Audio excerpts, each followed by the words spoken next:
Welcome back to a new episode of Wheels of History. Before telling you everything about today's protagonist, we invite you to subscribe to the channel if you want to see more videos like this one. For you, it's just a small gesture, but for us, it is essential to continue sharing the stories of men and machines that have marked an era. Today we tell you the story of the first Laverda, the Laverda 75 Campagnola. Post-war Italy was a country undergoing a transformation. The land, which for centuries had dictated the economy, began to give way to factories, and the roar of tractors started blending with that of motorcycles.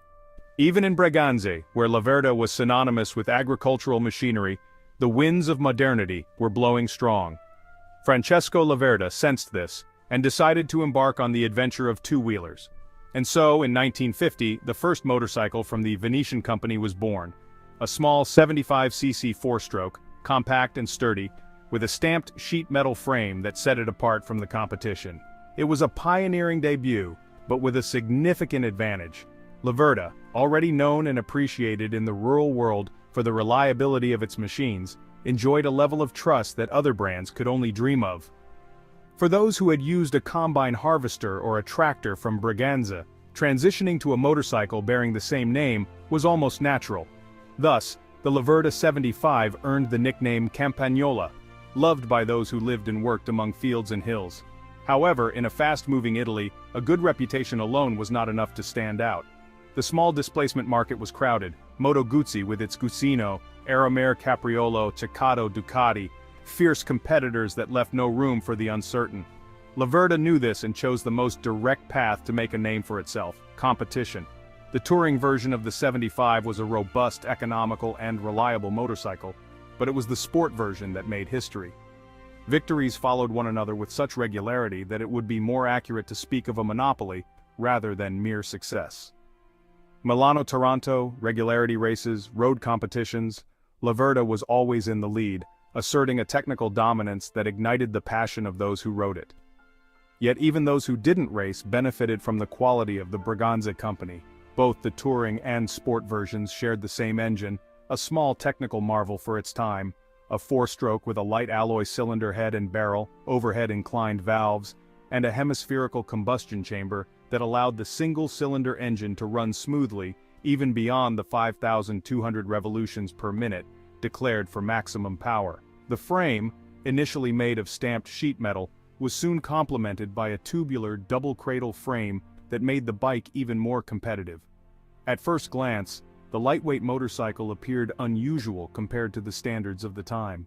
The stamped sheet metal frame and the tapered fuel tank mounted on the inclined beam gave it a distinctive look, as if it had originally been conceived as a moped with an open frame, only to be later adapted for a more motorcycle-like stance. However, stepping over the frame remained somewhat cumbersome. Its success was mainly due to the engine, lively, fuel-efficient, and ready for tuning. Francesco Laverda wanted the best available technology and spared no effort in refining its design. The head and cylinder were made of light alloy with a cast-iron sleeve. The valve system featured inclined overhead valves and a hemispherical combustion chamber, solutions usually found in much more prestigious motorcycles. The bore measures 46 mm and the stroke 45 mm, with a slightly over-square configuration that allows the engine to run at high RPM without strain. The maximum power is reached at 5,200 revolutions per minute, but the small 75 eagerly revs well beyond that. The initial compression ratio is 6.51, but the shape of the combustion chamber allows for further increases without difficulty. The robustness of the engine makes it an excellent platform for enthusiasts looking to modify and tune it. In fact, as early as 1951, 4 examples competed with honor in the Milano-Taranto race and also stood out in regularity competitions. One of the most interesting features of the engine is its valve timing system. The 2 camshafts are positioned on separate shafts inside the crankcase and are driven by 2 pairs of gears. The exhaust camshaft is located behind the cylinder on the right side, while the intake camshaft is in front, on the left side. The valves, set at a compact 60 degrees angle, are returned by helical springs. The rocker arms, with a simple yet effective design, operate on a bolted-on rocker support. The crank mechanism is equally robust. The crankshaft has an 18 mm diameter coupling shaft pressed into the flywheels and supported by ball bearings. The carburized connecting rod works on full roller bearings, while the small end houses a bronze bushing for the 14 mm piston pin. The piston, with a flat head and lateral reliefs, is equipped with 2 compression rings and 2 oil scraper rings. The lightweight alloy crankcase is split vertically into 2 halves, as are the covers. On the left side of the crankshaft, there is the ignition breaker and an oil pump that draws from a 1-liter sump. On the right side, a flywheel magneto directly powers both the ignition and lighting system. In later versions, the headlight would receive power from a battery charged through a rectifier. The spark plug is a Magneti Marelli CW 225A. The fuel system is managed by a Dell'Orto MA15B carburetor. The primary transmission operates through gears with a 2.75:1 ratio and drives a multi-plate wet clutch. The 3-speed gearbox is of the dog clutch type. The gears are always in mesh, and selection occurs by locking the desired gear using a series of sliding pins.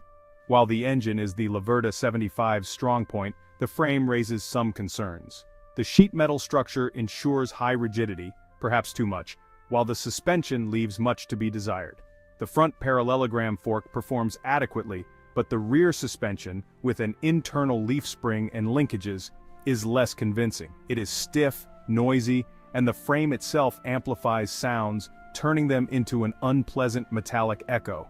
The wheels are interchangeable and fitted with 24 x2 and 1/4 tires, while the drum brakes have a diameter of 140 mm with 20 mm brake shoes.